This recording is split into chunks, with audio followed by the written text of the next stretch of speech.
Here we have a pre-owned 2014 Mazda CX-5.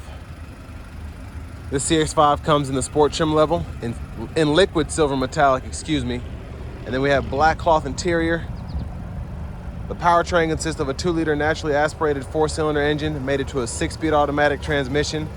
That gives us 155 horsepower, 150 pound-feet of torque.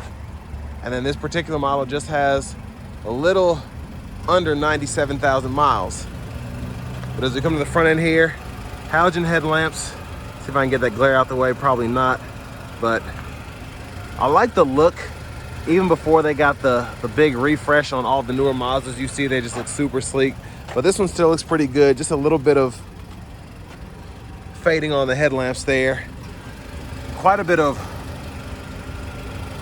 defects on the front, but nothing too big, nothing that can't be fixed just by painting that front bumper. Now over here, the wheels, these are going to be 17-inch aluminum.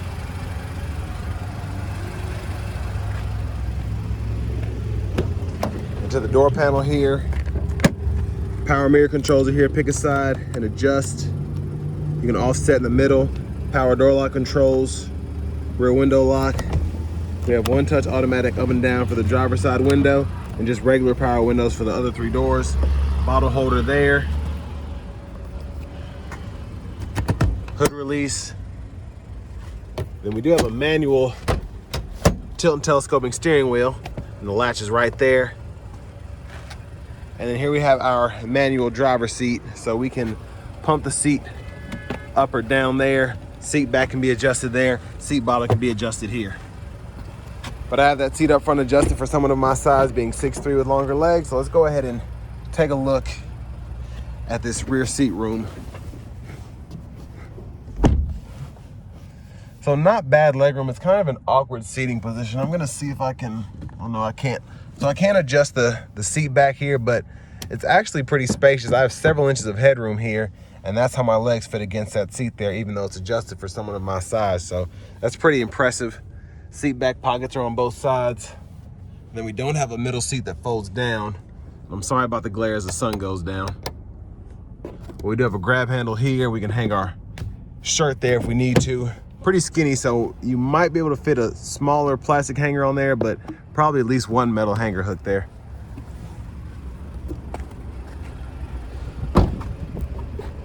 Now to get the fuel cap open, I'm assuming we have to hit a button. Ah, there it is. It was hiding because it's faded. And then that's how we get that fuel cap open. So for those of you that like to have a lockable fuel area there, you get that. But around the back end here, it seems to have held up pretty nicely. We have a few scuffs on that bottom bumper there, but for the most part, the silver still is in pretty good shape. There's a little blemish there, and then we just have a little itty bitty crack on the tail lamp there. So nothing bad. It's just kind of showing its age just a little bit. And then here we have the storage area behind the second row. We can lift up here. Spare tire still in this one. And this one also has an all-weather floor mat here. And we have a seat or a pocket on either side. We want stuff to stay in the back here, but we don't want it rolling around the cargo space. And then a 12-volt here.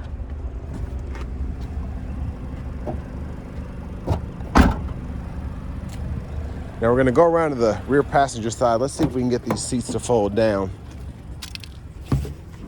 So hit that button there, kind of push it in.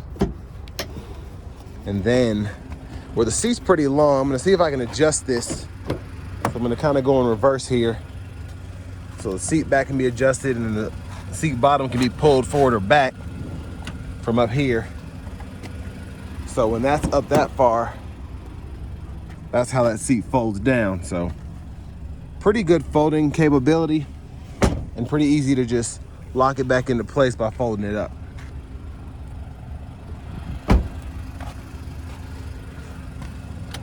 So we'll put that back, and then we do have our glove compartment here. Owner's manuals are still in this one.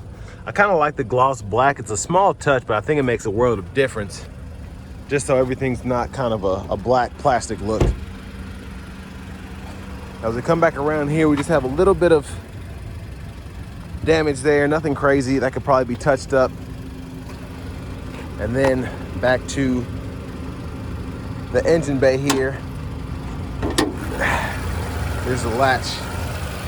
And it's covered up. There's that 2-liter naturally aspirated 4-cylinder.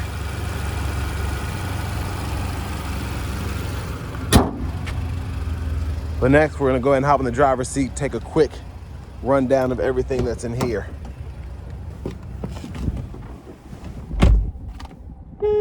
There's the horn there. And then just a little bit of wear on the top here where we usually like to hold our hand on the steering wheel, but nothing crazy. This vinyl's held up pretty nicely. And to the radio here, we do get a CD changer. And then we have AM, FM, along with an aux input, USB, and then that CD drive there.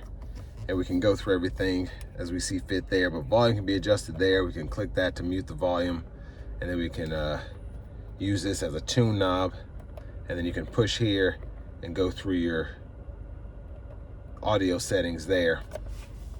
And one thing I hate not having is a backup camera, but no big deal, especially on a 14. Hazards are here, clocks here. And then we do have our single zone manual climate control. So fan speed can be adjusted here, temperature, fan direction. We have our defrost AC toggle. There's a 12-volt there. And then for the shifter, just pull the button behind, reverse, neutral, drive, come over here. You can manually shift. And in the bottom left-hand corner, or the bottom of the left tachometer there, you can see what gear we're in that manual mode. Parking brake there. And then we have a 12-volt, then a USB-A, and an aux input, and that's what we can use to run our radio there. And there's a view of the back seat. Sunglasses holder, I'm glad we have that. And then vanity mirror there. Now back to the steering wheel. Blinkers are behind. And then low beams, corners off. High beams are there, and then we can flash there. Windshield wiper controls are here, so we have one time off, intermittent, low, high. We can adjust the intermittent wipers here. And then we have our rear wiper here, and then we can hold there or hold there for that rear washer fluid. And then for the front washer fluid, just pull up there. Now here we can go through our track list or radio station presets back and forth, volume control, mute, and then our cruise controls are here. So on, off, set the speed, cancel, resume. And then here we can toggle what's on that right digital part of the gauge cluster. So in that middle part, we can go through our info there. And then here we can use this to go through the trip meter. We do get push button start, which is nice, right behind there. And then finally, here's the key fob. But next, let's go ahead and take this CX-5 Sport out on the road for a test drive. So starting the test drive in the CX-5 Sport here, even with this naturally aspirated 4-cylinder and a traditional 6-speed automatic, getting up to speed is not too bad, just in terms of the sound you get from the powertrain. I don't feel like there's any weird kind of strain on the engine in general. But again, it does a good job, let me put it that way. It's not the turbocharged forwards I like, but it's adequate, let me put it that way. I'm gonna put it into the manual shift mode and let's see what it does there.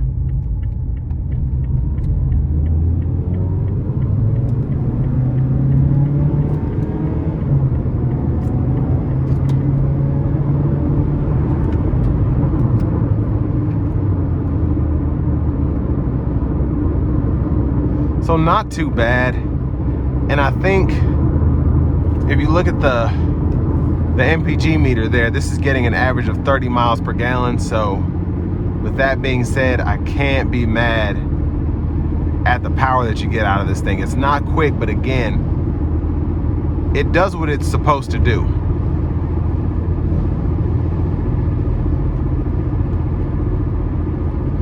We have the cruising gauge now.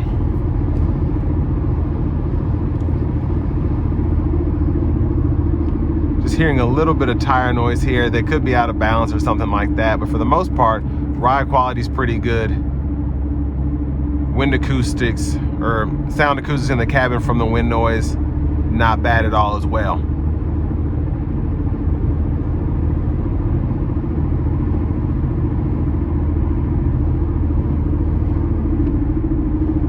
But I think another good thing about the CX-5 in this generation in particular, it's not too expensive to get one now, and they're really not that bad in terms of maintenance. You know, compared to another vehicle in this segment, you have a 6-speed automatic, you have a traditional naturally aspirated 4-cylinder. Not too much you have to worry about. We'll give it a little throttle here.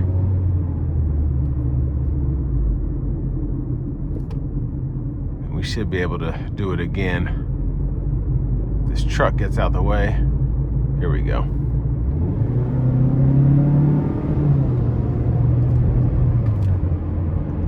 So again, it's a naturally aspirated 4-cylinder. You're pushing a small SUV, not bad acceleration.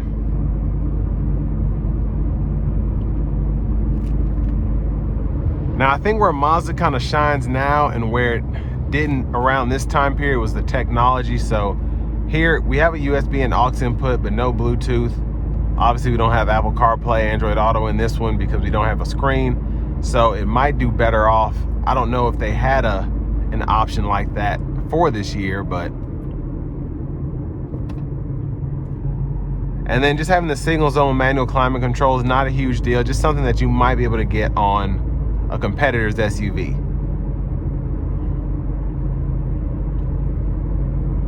But in terms of just basic transportation, especially with it being a 10-year-old car, it's something that you can get in, still get good fuel economy, still have pretty good space. And just you're not seeing huge issues out of this, especially because Mazda doesn't try to throw CVTs in everything like most manufacturers do these days when they can. But having that 6-speed automatic, the 2-liter Skyactiv, you just get a decent powertrain, I think, for the money.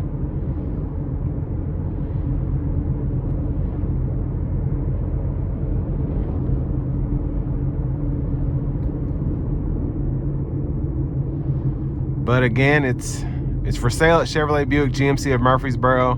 Not a bad buy, I don't think. You just got to be in the market for it, and you got to be okay with what you get here.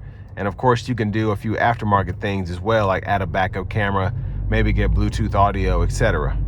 But with all that being said, this will bring me to the end of my review of this 2014 Mazda CX-5 in the sport trim level.